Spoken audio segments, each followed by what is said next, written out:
बिस्मिल्लाहिर्रहमानिर्रहीम। अस्सलाम वालेकुम वरहमतुल्लाहि वबरकातुहू। हकीम मुज़म्मिल अली खान अर्ज़ खिदमत हूँ।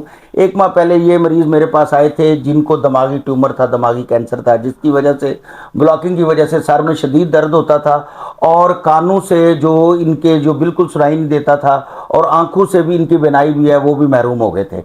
अल्लाह के फजल से, अल्लाह पाक की रहमत से इनको अल्लाह पाक ने शफा दी है। और ये डॉक्टर जो कहते थे कि इनको नाक से इनका ट्यूमर जो है निकाला जाएगा, ऑपरेट किया जाएगा, बहुत ही सस्ता तिब्बे यूनानी देसी हर्बल तरीकों से बहुत ही आजमुदा और बहुत ही सस्ता इलाज मौजूद है। बाकी मजीद ये खुद बताएंगे अपनी जुबानी। अस्सलाम वालेकुम। दिमागी ट्यूमर है, मैं मुल्तान गया डॉक्टर अजमल बाजवे को सीटी स्कैन कराए, MRI कराइए, उहाँ की ऑपरेशन करना पोसी ते भला उतो मतलब 2 थट के मके ऑपरेशन न करा ला में बाला जैद बुखारी को दोस्त पला दे उन को मैं 7-8 महीने दवाई की दिए ओ 4-5 तो मेरे को MRI कराए, सीटी स्कैन कराए, लेकिन फर्क नहीं पिया। पर कई बंदे में को से खाजा सुभान है तो से दा चौक मुंडे घर है महीने को 10 महीने दवाई गिंदा रह गया।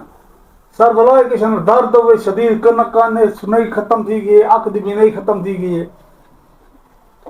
भला एक बार आया साईं पता करो कोई हकीम था और भाईजान मुजम्मिल साहब मिल गए, अल्लाह दे फजल नाल इन सब 1 महीने दवाई दी है।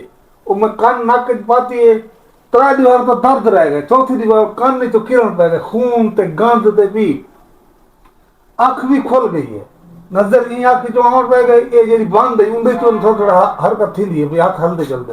अल्हम्दुलिल्लाह बहुत अच्छे डॉक्टर हैं, बहुत अच्छे दवाई बिल्कुल पैसे थोड़े की देने उनके ना उन कोई मसला कहने लगे दवाई बहुत चंगी है।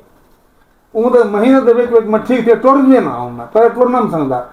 डॉक्टर को डॉक्टर खलील साहब को मुबशर खलील को दवाई कोट दू सारे मतलब उसमें अपना वो पत्तल साहब होनी कशा ना किड़ा आराम नहीं है बिल्कुल फर्क मैं पिया रहा मैं खड़ लगते हर नाम समझ लेंदे अल्हम्दुलिल्लाह। मैं वाशरूम आ गया ना, मोटरसाइकिल पे चढ़ गया ना, बह गया ना, आ गया ना, बेटा कलवा संदा शुक्र है मालिक दा। और दर्द बिल्कुल रुक गई है, दर्द बिल्कुल रुक गई मुजम्मिल भाई।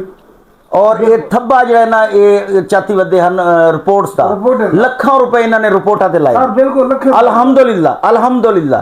असा तकरीबन इन्हों को 3300 की दवाई दी है। अल्लाह के फजल, अल्लाह पाक की रहमत ने 1 महीने दे विच अल्लाह पाक ने जेड़ा यानी सालां दा इलाज करने दे वदे फर्क ना पड़ा बेटा बिल्कुल ठीक हां। मैं रोटी खा सकदा, मुझसे अंदर बाहर बन सकदा। दूसरे महीने की अब मैंने दवाई इनको दोबारा दी है और उनको कहा है कि इंशाल्लाह आपकी बेनाई भी खुल जाएगी और इंशाल्लाह आप बिल्कुल ठीक हो जाएंगे। बिल्कुल सही डॉक्टर साहब सही है बैठे कैंसर जेल में कुछ ना उन्हें इन्हें का रिपोर्ट करवावा। हाँ उन्हें जा मेरा हाथ रिचो कि तक ट्यूमर है और हाई मैं रिपोर्ट करी बता लख रुपए ले और मैंने कहा रिपोर्टें अपनी जेब में रखें। नब्ज का फन जो ऐसा फन है जो ये किसी का मोहताज नहीं है। बिल्कुल सही। उन्हें की रिपोर्ट आई रिपोर्ट नहीं दी है कि हाथ में चक्कर तक ट्यूमर है, मैं वही ट्यूमर सारे रिपोर्ट का ट्यूमर है। ये वो इलाज है कुदरती जड़ी बूटियों का, यूनानी तिब्बा कराम की जो मेहनत है उनका जो कुदरती इलाज है, ये फौरी असर है और सस्ता है और फिल फौर असरात है। कुछ लोगों का ये भी कहना है कि जो ये देसी इलाज जो देर से असर करता है, ये भी गलत बात है। फौरी असरात करने वाला इलाज है कैंसर का, किसी भी किस्म का दिमागी ट्यूमर हो, फालिज हो, ब्लॉकिंग हो, खून का गाढ़ापन हो, अल्हम्दुलिल्लाह सुम्मा अल्हम्दुलिल्लाह इंशाअल्लाह उनके पास अज़मुदा और मुजर्रब इलाज है। अभी ये दूसरे माह की मेडिसिन जो है ये मुझसे लेके जा रहे हैं इंशाअल्लाह मालिक के रहम से। जब दूसरे माह की इनकी जो अद्वियात ये इस्तेमाल करवाएंगे फिर इनकी रिपोर्ट्स जो है वो मैं पेश करूंगा इंशाअल्लाह। अल्लाह करम करेगा, अल्लाह पाक फजल करेगा। ये अद्वियात वो अद्वियात है, ना सिर्फ इनका दिल, दिमाग, मैदा, जिगर और खून की कमी ये सब चीजें पूरी करती है, इनके दिमागी जो प्रॉब्लम्स हैं वो भी ठीक होते हैं और जितनी भी अंदर ब्लॉकिंग है वो ब्लॉकिंग भी ठीक होती है।